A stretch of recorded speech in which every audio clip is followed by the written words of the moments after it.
Hey, Tommy Weber, how you doing, man? Welcome to Pro Prep Baseball. I'm Ken Arnold, I'm Tommy Weber. and thank you for joining us here on a Sunday night. I got to tell you, Tommy, I was pulling my hair out, what little hair I have left, watching that football game earlier tonight between the Eagles and the Cowboys. I still got my jersey on. Oh, God. I invest way too much, way too much. Keep the sharp objects away. I get it. I understand. Yeah, it's my thing, man. Every Sunday. Hey, if this was Brazil or somewhere in Europe, they would have burned the building down. I know there would have been a riot somewhere. People would have been crushed up against the fence. I don't know. So I'm just But glad. aren't the Eagles out of it? I mean, No, they technically had a chance. If they would have won today, they would have been in first place. really? So, yeah, Wow. I'm out of touch, man. believe it or not. I thought the Eagles. Well, that division is terrible, though. Yeah, right? it is terrible. Right? Okay. It's terrible, terrible. Okay. But here's what I wanted to talk about, Tommy, because I saw it tonight in this football game, and it happens way too often, and we've talked about this before, but it happens way too often on the baseball field as well, is when the referees become the center points of the game and their calls and not the game itself, where they insert themselves into the game and affect the outcome of the game, which is exactly what happened today in the game. So I'm not saying that the Eagles didn't play great, but because of two major calls, they were put in bad situations. They had a touchdown taken away on a really questionable call, pass interference call, and then they clearly a fumble, first play of the game that the Eagles recovered, and the ball was given to Dallas. I don't know how you can make those calls. I don't know how you can do that. There's too much money involved, too much going on. And it's just, I don't know how you can do that. Insert yourself into a game like that. And in baseball, you see it all the time. So, Well, isn't it ironic that the sport that initiated and uses the most instant replay has the most controversy over calls? So I guess that begs the question, how well does instant replay, when it's all said and done, really work? Does it really work that well? And does it have some kind of impact on the game that actually conspires against what instant replay is supposed to do, which is get it right? Because time and time again, you see that even with instant replay, there is no real way to always get it right. So I think that in the end, what you're trying to say is that you'd be just okay if they kind of let the teams play a little more and do what they do in basketball, which is at the end of a game, swallow your whistle, because you could in those games, especially like football, there's a penalty on every single play committed by almost every single player. Maybe this is the result of 25 or however many years they've had instant replay, is that the officiating has gotten even worse as a result of having instant replay. And you know what? Since instant replay, you've lost that human element, right? I mean, people make mistakes. Umpires make mistakes. Referees make mistakes. But when you have the ability to get it right because you have instant replay and you still get it wrong, that's where the frustration level sets in for me. Well, welcome to baseball's the same way. I think baseball, it's an unmitigated disaster, instant replay, and I've said it time and time again. I see no upside. I see almost no upside to instant replay in baseball. I think it takes away from the spontaneity of the game. I understand the human element issue. Fine. You want to make sure, if you want to make sure umpires get more calls right, then don't have old fat umpires who can't be fired and who have job security such that their job is not a meritocracy.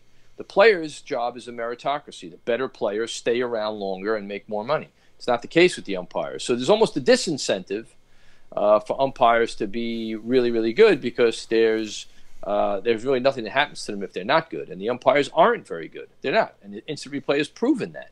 So I think the first step would be try to make the umpires better, maintain more of the human element, hold the umpires more accountable, and I think you might have a better game. I think the same goes for football, because you're never always going to get. Here's what we do know: in an age of unprecedented technology, you're never going to get it as right as you want to get it. So you better be able to live with, a certain percentage of calls not going the right way, and perhaps increasing the quality of your game.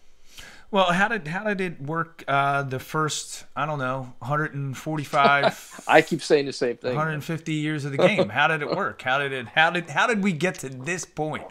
I'm not quite sure how that, and some of the greatest moments in the game came down to calls, bad calls, or Yep. calls that were missed or calls that were made right. And, there was an argument that followed by Earl Weaver or a Billy Martin or, someone like that. Yeah, I think sports is starting to get so arrogant that it doesn't realize what it really is, which is nothing more than entertainment. And it is literally nothing more than entertainment. It's not a religion. It's not a way of life. It's not the battlefield.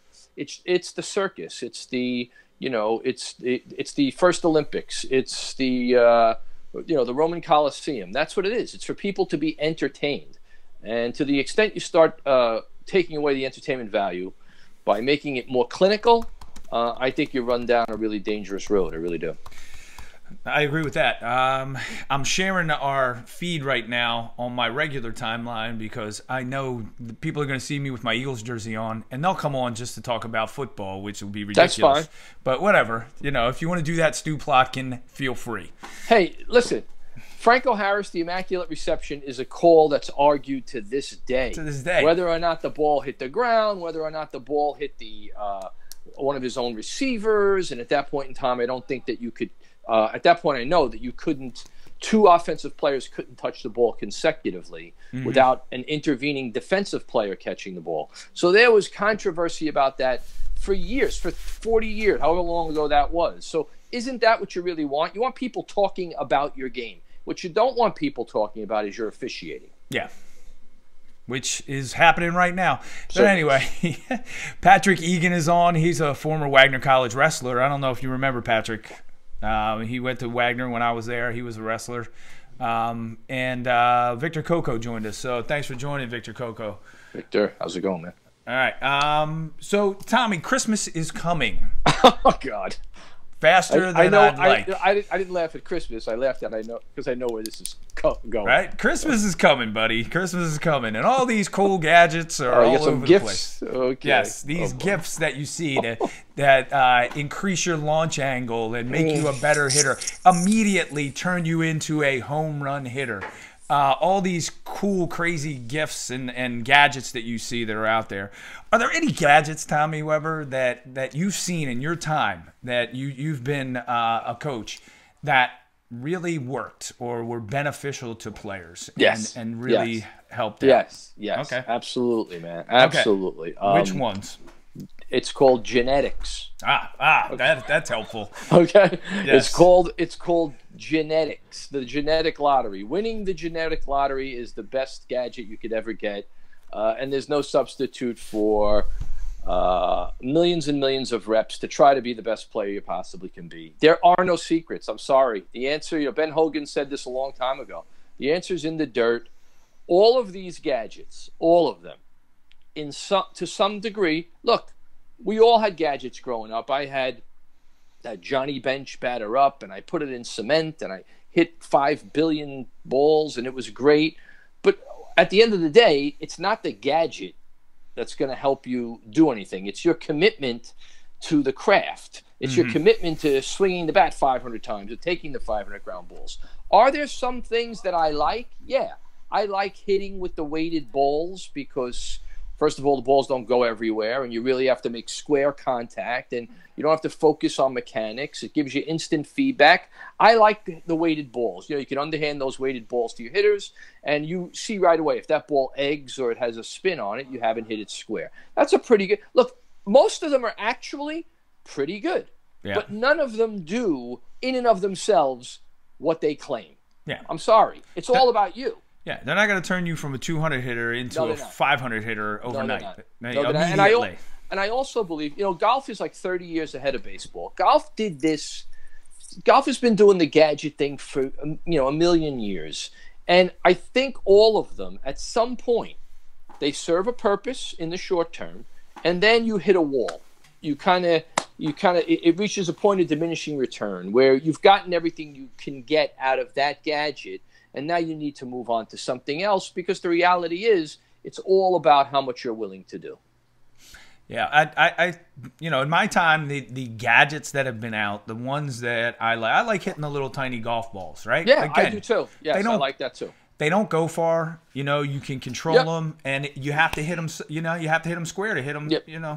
And if you can hit something really small, then obviously the ball's going to look bigger. It's like putting the ball into a small hole, and then the hole looks bigger. I get it. Sure. Swinging a weighted bat, all of these things are great. They really are.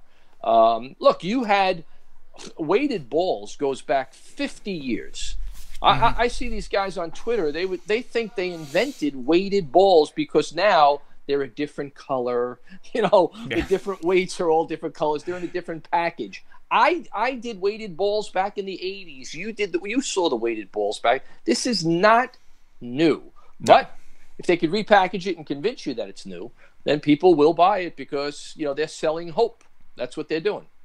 It's absolutely insane that people they go out and they spend $150, $200 on these gadgets when you can do drills that already work on those things.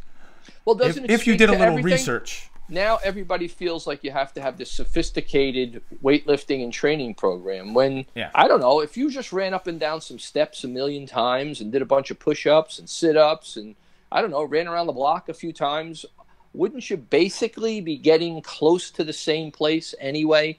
But no, we have to have this, custom-made movement training.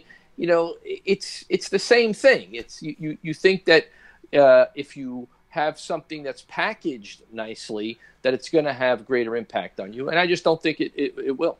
So you're telling me strapping a parachute to my back and running up Grimes Hill? How many times has that been reincarnated? The parachutes.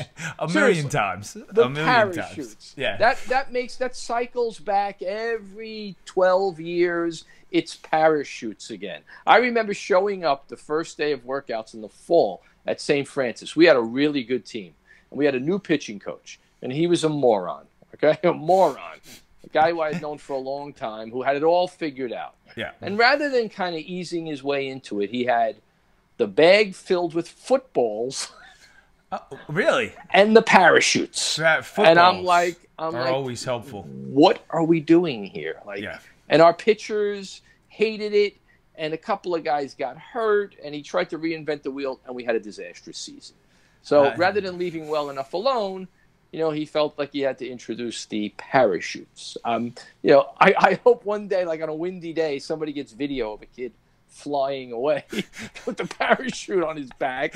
That'll be the end of that. That'll be the end of that immediately. Yeah, and that same kid, probably can't have a catch for 5 minutes without dropping a ball or short hopping somebody. So what's the purpose? I have no idea. All the purpose is to separate you from your money. Yeah, and every day I get these ads. I don't know why. I guess because, I do this baseball podcast and I talk about it all the time, and my phone hears me and, whatever. Yep, I get them. Yeah, and the next thing you know, I got every gadget under the sun, and they become more and more ridiculous. I saw a video, and I sent it to you the other day, 4 immediate hacks or 5 immediate hacks to make you a home run hitter immediately. Yeah. What? Yeah. What? The word hack is like the word bump. It's kind of this newbie term that people use to make you think that they're on the inside. Like, Ken, if you don't say hack, you're just not with it, man. You're not hip to the way things are done today. You're kind of like the game has passed you by. I watched that video. Really, dude? Really? Yeah. Okay.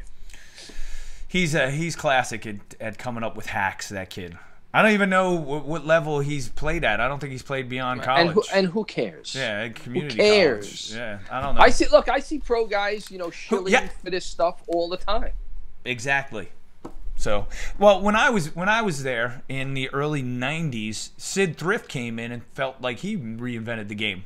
Yeah, he was one who thought he was the smartest guy in the room too. He had us doing eye exercises. Yeah, he had us doing mental stuff. He had us doing all this plyometric exercises and it was insane.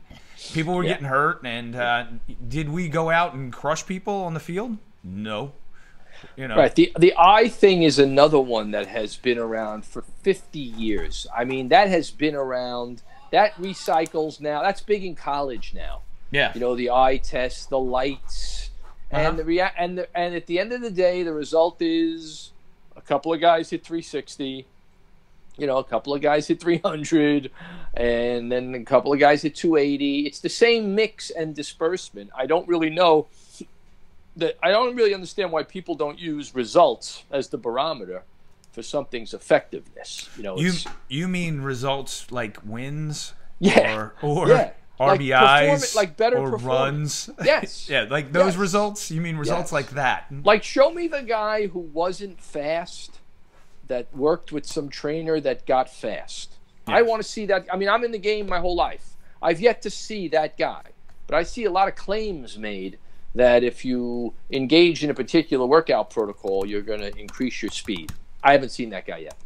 Yeah, I see Renee hasn't joined us yet tonight. That's I'm feeling really hurt. I'm like, holy moly, I don't believe it. Yeah. Wow. I mean, like, he's not here. Well, I'll see him on Tuesday night for Oak Island. That must be more important. So, oh man. Anyway, for Christmas, I'm gonna ask for the coach's bucket so I can sit, during the game. You know, the bucket we all sit on. Right. But I want a nice padded one. Actually, maybe with like a little back on it this year, for your posture. So I can lean back a little. Yes, you need to keep your shoulders back. It's very good. It's a good one. Usually I'm leaning forward, I got boom, and I'm looking for a summertime supply of seeds, sunflower seeds. If I can get that, if anybody out there wants to send those in, please feel free. It is a very powerful thing though, because it really has taken a foothold on the public who patronizes baseball. I mean, every parent is on the internet looking for some gadget to get his kid a leg up, and they don't, obviously they either don't know enough or choose not to know enough to decipher what is nonsense and what has any value. So you know what, if your kid's not hitting, I guess it's like if you were sick, God forbid, you would take any pill to get better.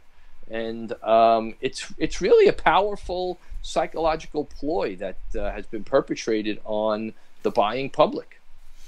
Well, that's pretty standard across the board, selling anything in the public nowadays. Yeah. So it's not just baseball gadgets. Right. It's health.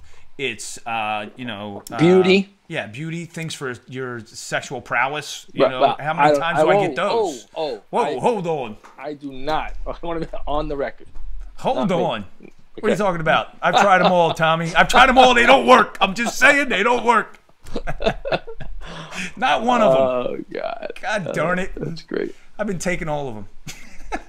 Who says this? Victor, what about cross-training from football to baseball in high school? Well, there's a lot of similar exercises and stuff or a lot of similar movements that you make. Your start stops. You got to be quick. Like, say you're stealing a base, you got to have a good first, few steps. The drive you get out of that. Your side-to-side movement. Say you're a linebacker, it's very similar to an infielder moving side to side. A good first step. Good posture and staying in posture and a good athletic position. There are a lot of similarities in baseball and football. And also, it helps that you're competing. You're learning how to compete. Mm-hmm. I think that, we sort of have really diminished the ability to compete on the hierarchy of skills that you need to progress in any game. And baseball is no different. You need to compete. At the end of the day, when the bell rings, you got to be able to perform. You could have all the skills and all the knowledge in the world.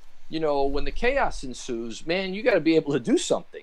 That's really the litmus test. All of this stuff means nothing. Your 60 time, your exit velocity, whatever other thing you could possibly measure is rendered insignificant if when the game starts, you can't perform.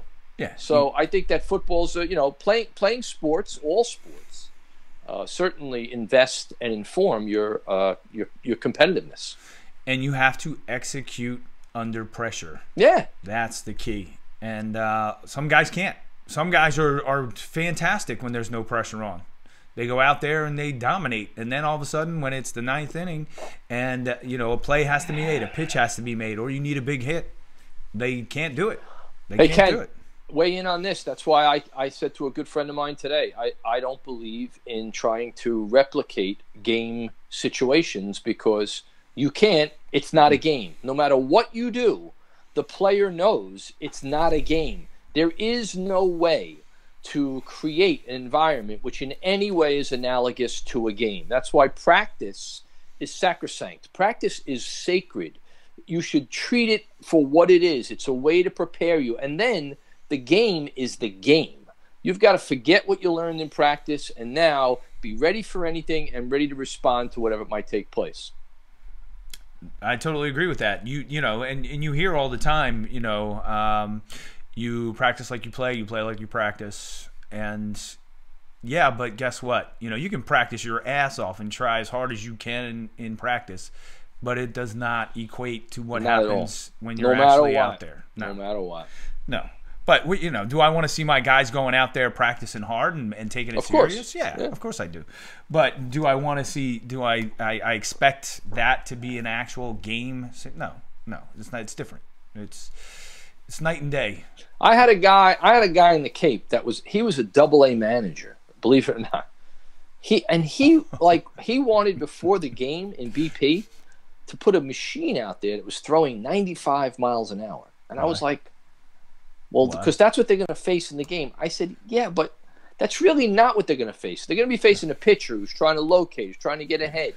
I mean, you know, BP is to get loose, to feel good, to move into the game as relaxed and as confident as you could possibly be. And he would have none of it. He really was an advocate of, well, you should always try to be facing what you're going to face in the game. And I said, well, interesting.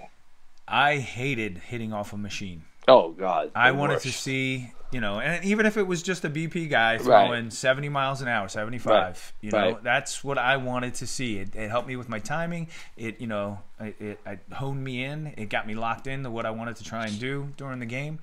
Anytime I hit off a machine, it would screw me up. I just, or at least I felt it messed me up. And I always felt it was like practicing failure. Like mentally, you know, it could humble you a little bit, and that's really not what you want to do when you're preparing for a game. It's like, you know, if you're a singer preparing to go out on stage, you know, you don't want to be humbled. You want to go out on stage knowing, hey, I've got this. So maybe you do something that you know you could do so that your confidence is high, you know. And I don't know. I just, this guy was, okay. Well, he's one of many. He's not, you know. Ain't that the truth? Yeah. I mean, I was there for 9 years, you know, and we've talked about this before. I saw plenty of coaches who I was just like, how did you get this job and why do you still have this job?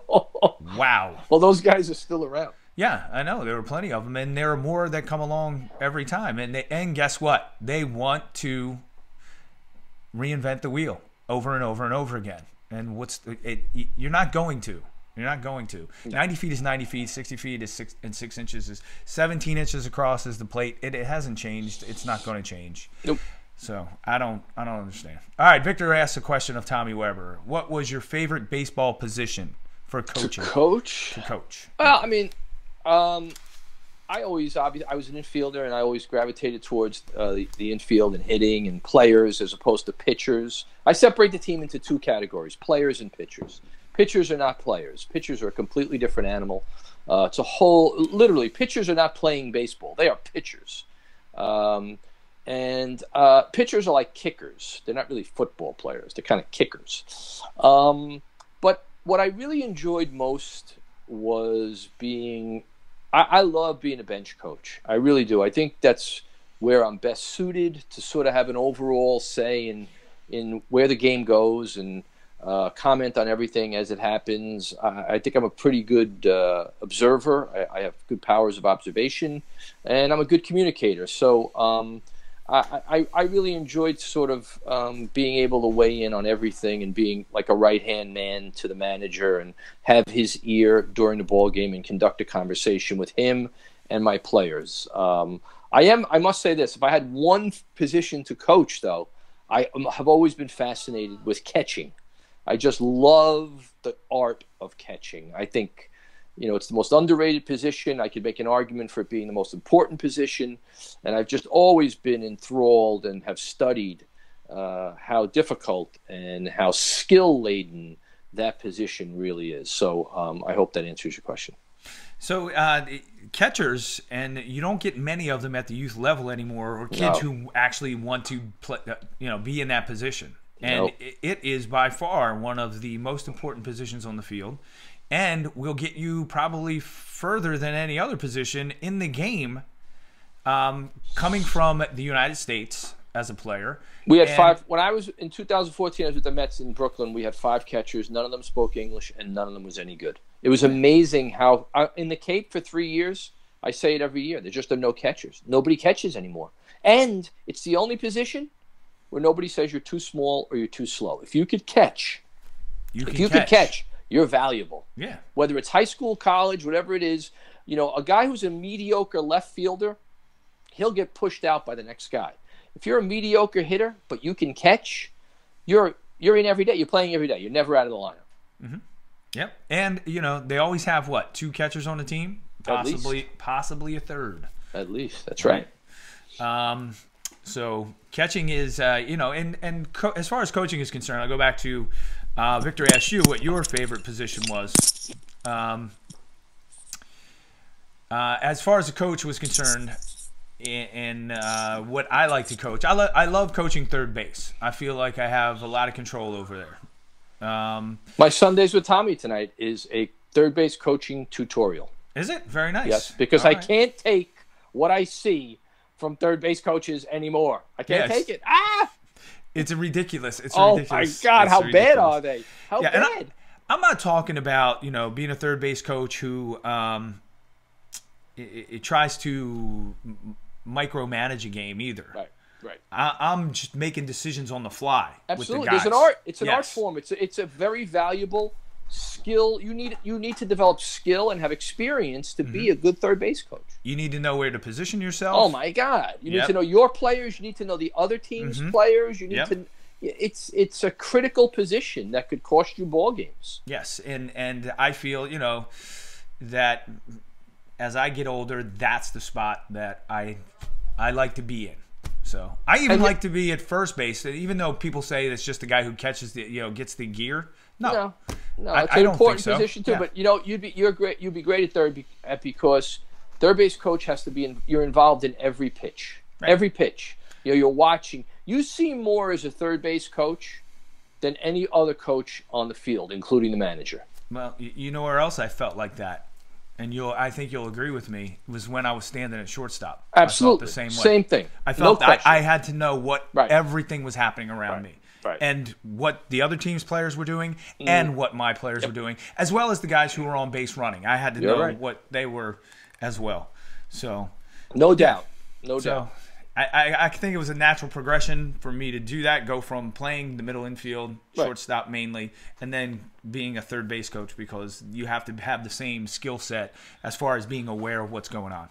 Right. When you're in left field, you're practicing your swing. Come on, let's face it, man. Just ask John White. All right. So, you don't know what the score is, for God's sakes, in left field. Mike Venezia is out there working on a swing in center field. Oh, my God. Yeah, seen a lot of guys. Paul O'Neill. Yeah, and Paul his mom O'Neill was notorious. Yeah, and Venezia's mom's yelling from the stands, "You got to get your hands up, Mikey!" Oh God, please! Oh man, imagine. Did I ever tell you the story when he came to a game when I was playing in Somerset? And no. He's yelling hitting instructions from the stands to me while I'm at the plate. I did his induction speech into the Wagner College Hall of Fame. Tongue in cheek, but I did it. I was like, "Oh my God, this is unbelievable! I can't believe me of all people." Okay. I'll give him credit for one thing. I coached third base, all 4 years he was there, and he may have had the best eye of any player I've ever seen. Ever. Oh, phenomenal. Ever. I couldn't. The pitches he took were like, wow. And he was a good hitter. It was just, at times Mike sometimes thought that perhaps he was the only player on the field.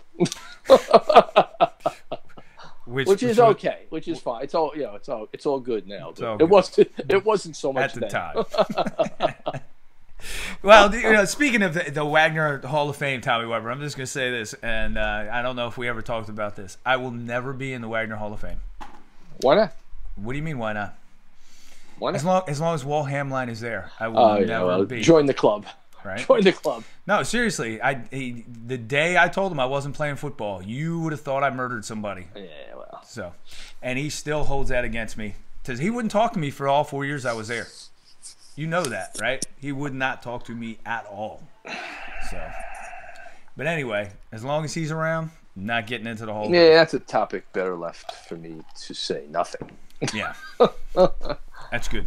Good. Well, good. So, have you seen any of the trades that have been going on around the big leagues? Did you see the Nationals sign Corbin from the Arizona Diamondbacks? Yes, I did. That's a good signing for them. Now they've got Scherzer, Corbin, Strasburg. That's your front three. Oof. Now plug in 2 other guys that are halfway decent, and they had to do something to step up to the Braves and what they were doing. Now they're going to lose Bryce Harper?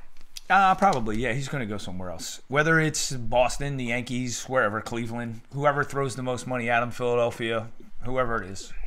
But yeah, Bryce Harper's going to be gone. But you know how that works, all right? Oh, absolutely. The Mariners lost Griffey, and then they lost A-Rod, and then they went out and won 112 games or whatever it was. Right, set the American Major League record, right? Yeah. So, and I think what it comes down to in the National League East is pitching. It's going to be the pitching. Yeah, in the National League, you got that kind of starting pitching, man. You're going to go through because the National League has a lot of terrible teams too, and very few teams really have a lot of punch with no DH. I think the National League, you have that kind of front end pitching, and you have to be taken seriously.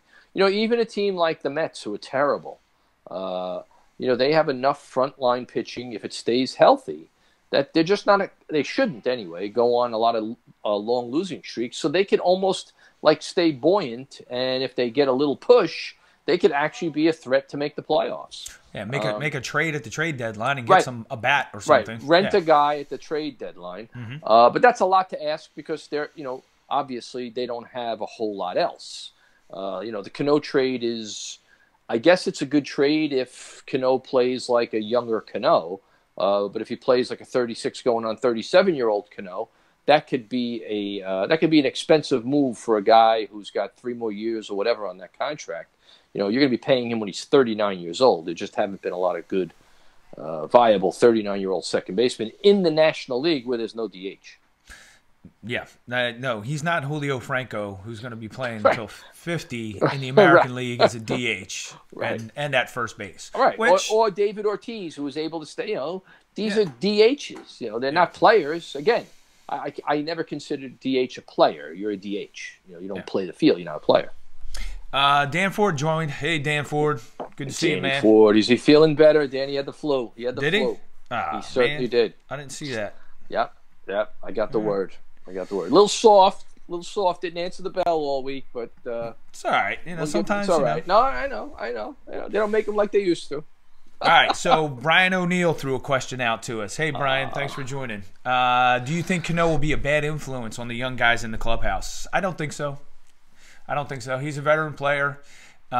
He's always been that way, kind of lackadaisical, laid back. But he goes out and he produces. So I don't think he'll be a bad influence in the clubhouse at all for the Mets. I think Cano. Cano is. I watched Cano play. Cano was a great second baseman. Not a good second baseman, a great second baseman. I think Robbie Alomar might have been a little better in his prime. But anyway, switch hitter. But I think influence in the clubhouse. I think it's about winning, man. When you win, winning cures a lot of ills. When you're losing, then you'll start to see the finger pointing and, who's a bad guy in the clubhouse and this guy doesn't run a ball out. But the reality is, if the Mets get off to a decent start and they hang in there and they tread a little water and they're relevant, I don't think you're going to hear much about Robinson Cano. I really don't. He's won a world. He's a world champion. So he played on a team with Derek Jeter. So obviously, he's got some good pedigree.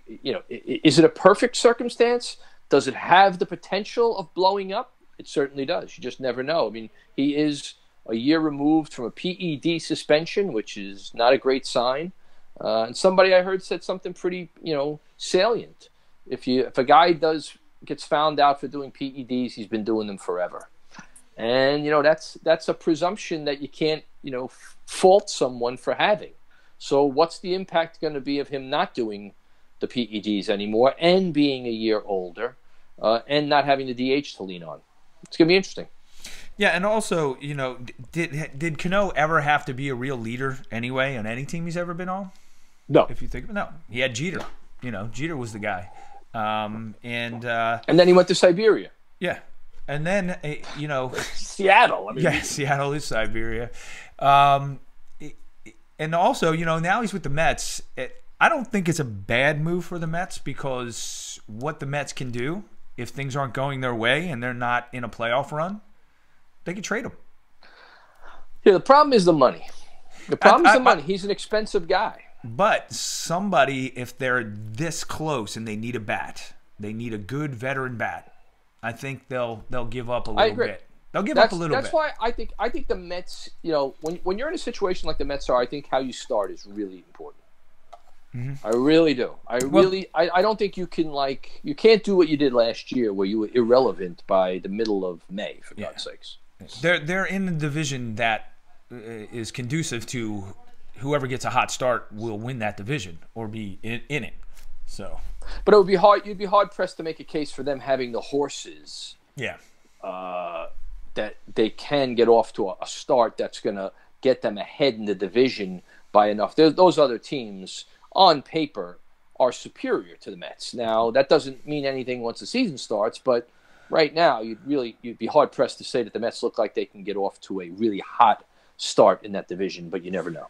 Yeah, you don't. Like, the Phillies got off to a hot start last year, and you see what happened to them at the end. I think it's imperative for the Mets to be relevant in June.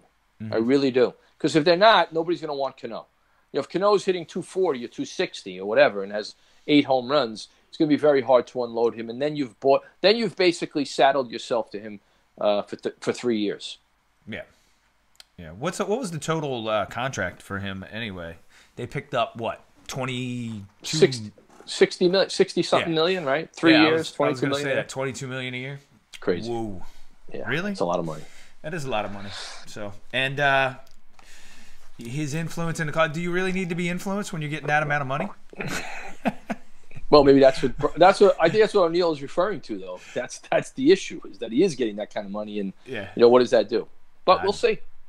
I think it's a valid concern, and I don't know that you can predict what's going to happen until it happens. The winter meetings are going on right now, so there are a lot of deals that are going to be made this week. So we got to keep a close eye on that and see what happens throughout the week. We'll see if anybody makes a play at Harper. See if anybody makes a play at Manny Machado. It's going to cost people. It really is. I really think. And I don't think Manny Machado being a dirty player or anything like that is going to make a difference. I don't think so. I wouldn't care if Manny Machado was in my starting lineup. So, I think Manny Machado, what you have to worry about is horses for courses, man. Manny Machado is a terrific player, but he played in Camden Yards. And, you put him into a ballpark that's a little bigger, you discount the power, and he's Manny Machado. Now maybe you're overpaying for him. I'm just very reluctant to throw tons of money at one guy. I think baseball is a game that's won by teams that have a lot of really good players. The Red Sox are a great model. The Giants, when they won those 3 World Series, were great models. Those great Yankee teams in the mid-'90s through the 2000s, a lot of really, really good players. So I'm just not one who likes to put all my eggs into that basket. And history would bear me out that it just hasn't worked very well for so many guys. The Angels with Josh Hamilton and Pujols and A-Rod, just a lot of guys where they've plunked down a ton of money and it hasn't worked out.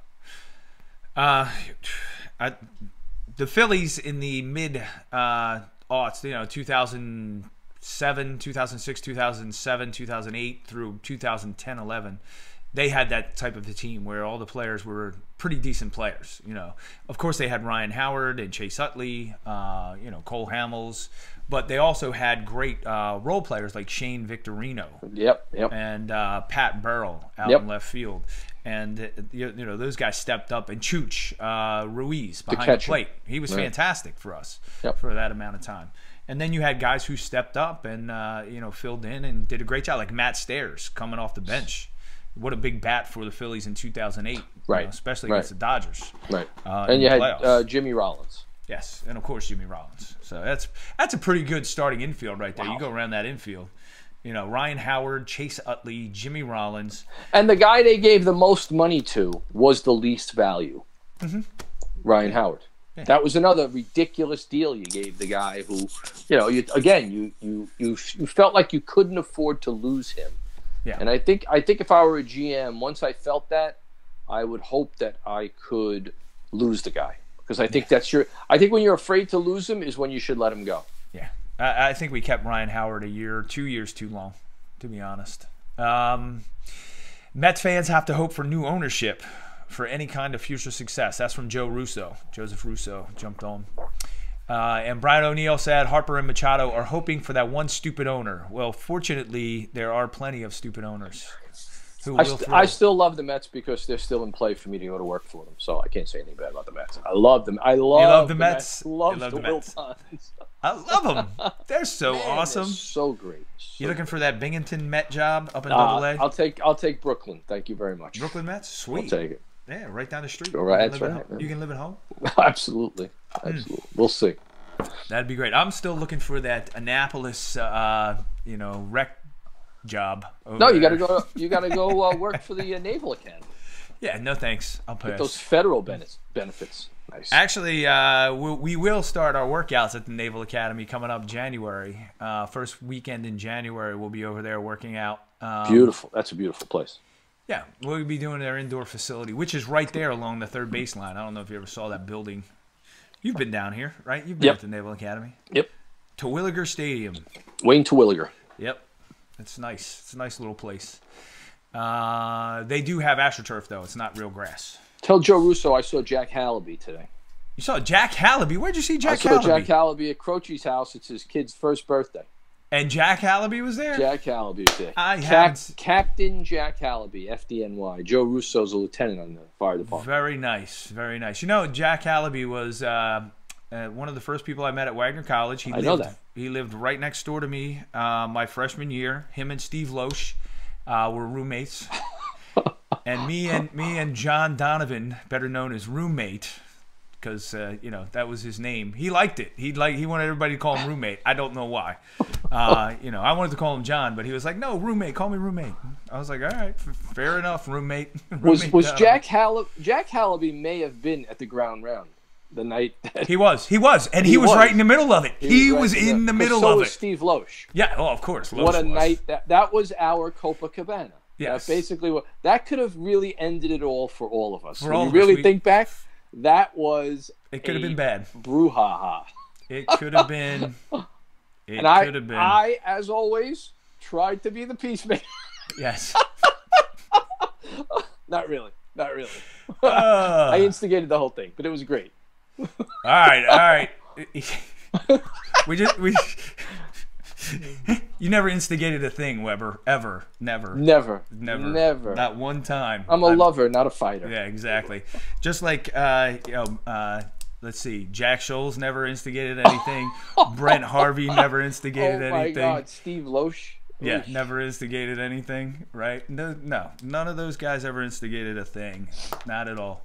All right, we got a question, and it could be a little touchy subject. Are you reading it? How did you motivate the women to enjoy being a baseball fan? I didn't. I've when does that happen? Yeah, exactly. My wife. When does that happen? My wife. Yeah, my wife. Are you talking about my wife who won't even sit there? Who is cursed? She's cursed. The Orioles. They'll never win again, right? Because they released me in 1994 or 95. Let's see. Who else does my wife hate? My wife won't even. She won't even go to my own kids' games. What are you kidding me? Yeah, it's never been really a prerequisite for me. It's all good. You could have separate interests, and obviously our respective wives are, they're in the front lines of this lifetime spent in this crazy game in every single different way, whether it be professionally, college, whatever it might be. But enjoying it, I don't think so. being a fan, I don't think so. No, I've heard the word boring. Yeah. Many Now a day. I will say this. Carolyn, my wife, will really take to some of the players. You know, I get close, as you know, I take a real interest in my players. So, you know, she likes the kind of personal side of it, but that's because they're like, you know, they're kids. Yeah. But if they were rugby players, it would be the same thing. And if they were violinists, it would be the same thing. She could care less that they're baseball players. Yeah. Yeah. Absolutely. I got some good story, but she would kill me, but I care. I'm sure you do too. You might not want to do that. Yeah, exactly. I'd have to sleep with one eye open. Yeah. Well, I do that anyway, so on a daily basis. So anyway, you got anything else, Tom? Because we're winding down. We're getting close to the end here. Wow. We've been on for almost an hour. Winding down. Exactly. Our time is winding down. I like how all my Eagle fan friends came on for a second, saw that we weren't talking about the Eagles, and then they bolted. And they bolted? Yeah. Well, that's fair weather friends. Way to go. It's really nice. I just wanted to talk about the Eagle game. We're not here to talk about the Eagles. We're here to talk about baseball. So I think baseball's thinking about outlawing the shift. I saw that. What? Yeah. So I don't know. How do you outlaw the shift? I don't know. Rather than encouraging guys to, hit the other way. Yeah. Find a way to neuter the shift or to negate the shift. Bunting takes away your man card, doesn't it? Yeah, I'll tell you what. You go on Twitter, man, and you see what a guy like Danny Ford's kid, what he's subject to on Twitter, and the misinformation and the bullying that goes on. You know, if you don't adhere to a certain kind of, baseball fundamentalism, you're baseball shamed. It's really rough. It really is. I'll tell you what, man. I never had a problem, Tommy, and I'm going to tell you right now, and I don't have a problem to this day, with a man on first and third, either dropping one down to the third baseman or pushing one right past the pitcher. I never had a problem with that. RBI. Yeah, never had a problem with it. Yeah, it's interesting because you start, people are even describing players differently now, describing players with numbers, no longer if a guy can play and what he can do, but literally just giving you a series of numbers. He's a 6'6", 60, and he's 91 across the field, and he's 92 exit velocity. It's like, wow, man. And then I always ask the same question, is can he play? Yeah. And they have no answer for me. Well, I just told you. No, you didn't tell me. You told me his measurements. Yeah. You didn't tell me whether or not the guy could play. Is he a guy you want on your team? Is he the guy you want in the game in the ninth inning? You know what I say? Ken, you'll identify with this. Second and third, 2 outs, ball hit 2 steps to his left at shortstop. Is he making that play? Yeah. That's what you got to be able to do. That's what I want to know. That's right. You got to be able to make that play. 2 steps to your left. It better be a goddamn routine play. Jesus you got to make that play. Yeah. So one more question here from Brian O'Neill. How do you make a rule forcing teams to play defense a certain way? Well, they just institute it, and then the umpires. Well, you make a rule the same way they made a rule that now you can't take out the second baseman even if it's a clean slide. And so what you'll effectively do is over the next 5 years, you're going to see it. You're going to see athleticism in the middle of the infield decrease because you don't need it. Right. You won't have to be as fleet of foot. You won't have to be as athletic. And that'll take away from your enjoyment of the game because there are some marvelous athletes who play the middle of the infield who no longer will be necessary because you just stand there, catch the ball, and relay it to first base, and you'll have a double play. You don't have to get out of the way of the oncoming runner. So they've already told you they can do anything they want. They can make a rule just like they made a rule outlawing the intentional walk. And they made that rule under the absurd auspices of speeding up the game. It takes 30 seconds. How? The one time every 4 games you intentionally walk somebody to intentionally walk them. But you know what? I thought it was kind of cool when the pitcher almost threw the ball off the backstop. Yeah. On an intentional walk. And I've seen it happen. Right, of course we all have. Yeah, I've seen it happen to George Gagliardi. I tell you what, I saw a guy lose a game by throwing one over the plate and a guy hitting a home run trying to throw a ball outside the strike zone. So they can, and to me, that's what I don't like about these rules that they make with utter disregard to what the fans want because it should be the fans' game.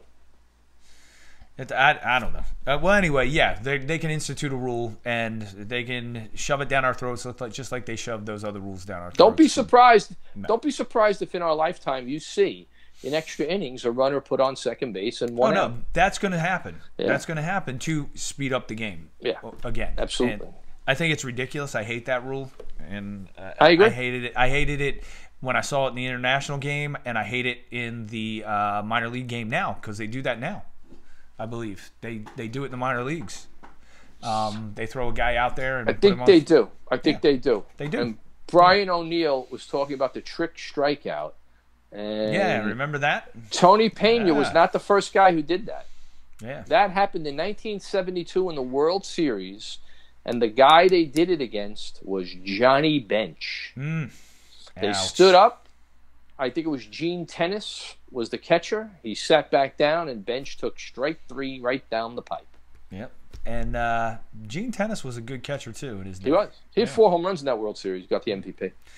He's good. He was a good catcher, and who went on to become a good coach too, as well. Very good. Yeah. Very good. So check out my Sundays with Tommy. You're going to see a tutorial on third base coaching. All right. So Sundays with Tommy, is that your piano video? With Yes. All right. Excellent. And also, where can they listen to you, Tommy? I saw you had your podcast. You had a guest this week. Yes, I had a good guest, Location Nation, Dustin Pease, who thinks it's all about location. And he's right, and he's got the guts to say it and buck all these bullies that are on Twitter and social media telling you have to throw 105 miles an hour in order to be a good pitcher. Listen to it on Spotify, iTunes, and TommyWeberBaseball.com. Yep, they can go to your podcast page on your website. Yes, cool. Yeah, it's cool. It's really cool stuff, man. Very great. All right, Tommy, thank you for joining me again on Sunday night here. We'll do one more next week, I think, for the last one of this year, 2018, and then we'll come back in January. We'll take a couple weeks off for the holiday season because we have Christmas Eve and stuff like that rolling in after that. So I thank you for joining me here on Pro Prep Baseball on Sunday night. Thank you. All right, man. All right, man, and have a great week. Thank you, everybody, for joining us. Thanks for your questions and your comments. As always, we will see you guys next week for our final show of 2018, and then we will be back in the new year with great new shows. And, we'll have a review of what happened at the baseball meetings this week because some things are going to go down and some things are going to happen. So we just need to review all that next week. So peace out, everybody. Tommy, I love you. Love you, man. Be good. Man. All right, have be a well. good night.